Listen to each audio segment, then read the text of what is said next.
That's abundant. That's abundance. I don't know about you, but I want my bank account to be abundant. That would be nice. Man, I'd be all blessing people, right? So I want abundance in my life, but it says here that you can have fruit in your life, but if it's not in abundance, you're not mature.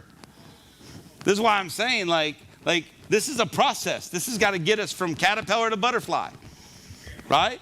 Yes. Caterpillar to butterfly, maturity.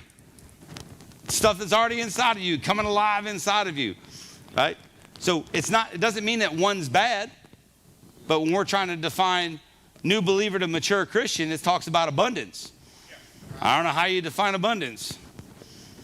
I mean, I could define abundance for you, large quantities. But I don't know, what's cool about that is you can bring out a bushel and fill it up, and to you, that's abundance. And someone else comes up with a truck full of stuff and goes, oh, nice little bushel. And you're like, huh? Took me forever to fill that up. And they got a dump truck full of stuff. And you're like, that don't even make any sense. Well, abundance is in the eye of the beholder, right? Yes. So, man, we got to have abundance in fruit. That's why it's so powerful. You could have, if you never had anything yesterday, but today you got a bushel full, that's abundance. Let's operate in that. And then as you use up that fruit, he'll give you more fruit. That's the cool part. As you start doing with the fruit like you're supposed to do with the fruit, he'll give you more fruit. It's the same concept, right? As we always talk about, you know, if you do good with what he gives you, you're a good steward, it's going to happen. He'll continue to replenish. And we're still talking about the same fruit. So verse 9, it says, I love each of you with the same love that my Father loves me. So Jesus is saying, I love each of you with the same love that Yahweh loves him. His Father loves him. I don't know about you, but that's an abundance of love. That's an abundance of love, all right? And he says, I love you that way. So you must continually let my love nourish your hearts. So his love has to nourish, has to fill up, has to provide for our hearts. His love is what's going to grow our heart. And it's going right back into what we were saying about the fire hose, right? If you keep my commands, you will live in my love, just as I have kept my Father's commands. For I continually live nourished and empowered by his love. So if Jesus is being nourished and empowered by his Father's love, and he says, you'll have the same love in you, then he says, I'm willing to nourish and supply for your heart and your body and your life with the same amount of love. And I don't know, but when I look at the pictures I get of Jesus when he was walking the earth, was pretty powerful. Yeah. I mean, like they say, you only read about part of this stuff. Minute part of the stuff. The stuff he did beyond that is you can't even fit it in the amount of books you could write. So I think about that, and I'm like, man, you mean we can walk around with that kind of fruit? I'm trying to think in the Bible where he would just judge somebody or hate somebody. I don't see it. And if that's his example, then why do we have a right to do that? I mean, when he's being crucified, he's asking his Father to forgive them, for they know not what they're doing. I don't know. Is that something you could deal with? How do you respond to that? Yeah. If someone's hurting you, are you saying, Father, forgive them? They know not what they're doing. Or in your head, are you going, oh, Lord, come on over here. Choke yourself. Some of y'all know the movie. Choke yourself. Because I can't do it myself, but man, you choke yourself, it's on. So think about this. This is what we're dealing with. So it says, your love. So if you keep my commands, you will live in my love just as I kept my Father's command, for I continually live nourished and empowered by his love. My purpose for telling you these things. Why is he telling us this? I love it. There's the answer. My purpose for telling you these things is so that the joy that I experience will fill your hearts with overflowing gladness. Do you want joy in your hearts? That's why he's telling you this. He says, live, right, and obey my commands. There's a different set of commandments here. He didn't say my Father's command. He said, I fulfilled my Father's command. I've followed my Father's commands, and therefore he filled me up. Now he goes, you got to live in my command and do my command and I'll fill you up. So then I say, well, what are his commands? There's quite a few, but there's some really, really important ones, right? Really important ones. Let's go to Matthew 22, 36 through 40. Matthew 22, 36 through 40.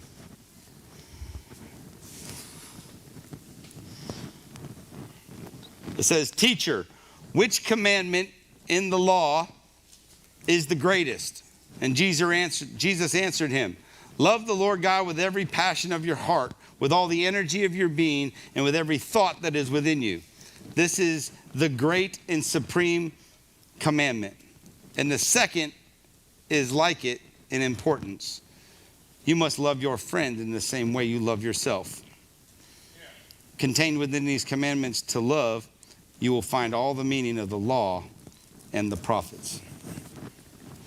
So now we tie that into different translations, and even in other scriptures it says what? Love your neighbor as yourself.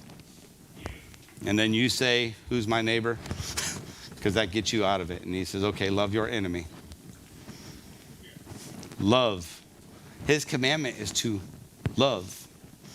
That's why when you read the fruit of the Spirit and you read what it is, actually love is the only thing that will allow all the other parts of that to activate in your life. You know that? Because I can be joyful and not love. But if I love, and I completely love with all my heart, those things have to come out of me. It has to flow from that. Love is the primary thing. Everything else are like virtues of love.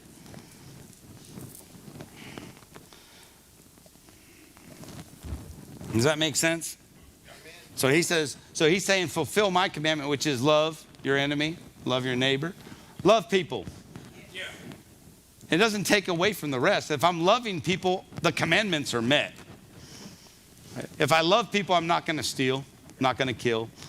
You know, all the commandments out there, like if I'm loving, it's going to fulfill all that. So he says, focus on these, and guess what? I'll live inside of you, I'll nourish you, everything's going to be great. You're going to mature. The fruits of the Spirit are going to grow in your life, and it's going to come out of you and touch everybody around you. Make sense? Let's see. I'm almost done.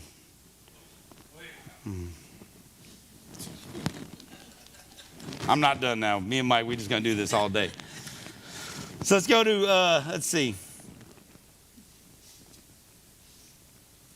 So John 15, go back to John 15, 12 through 17 says, so this is my command. Love each other deeply as much as I have loved you.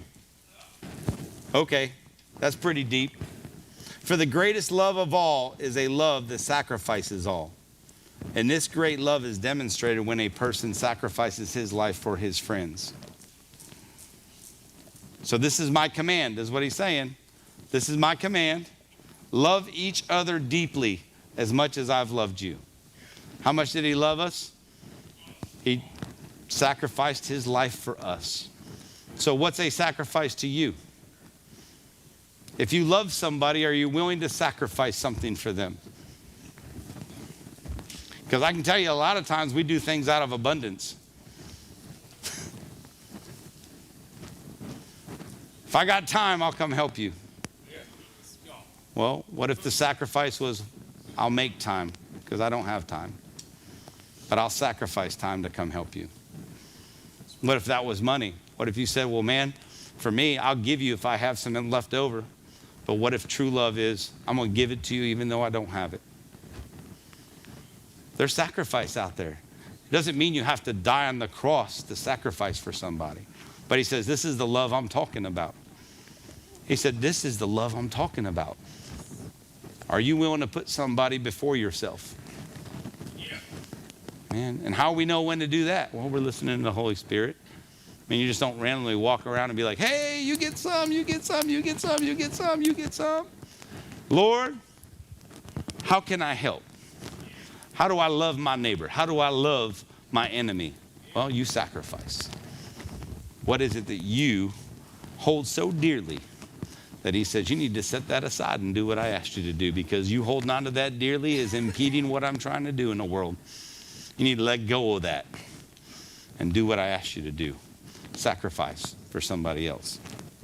So what do you got to lay down for others? Verse 14 says, you show that you are my intimate friends when you obey all that I command you. I have never called you servants because a master doesn't confide in his servants, and servants don't always understand what the master is doing. But I call you my most intimate and cherished friends, for I revealed to you everything that I have heard from my Father. You didn't choose me, but I've chosen and commissioned you to go into the world and bear fruit. He says, I chose you. So if you're in here and you're hearing this, I'm reminding you, he chose you. You didn't have to choose him. He chose you. He picked you. You're on the bench. You're no longer on the bench. You're in the game.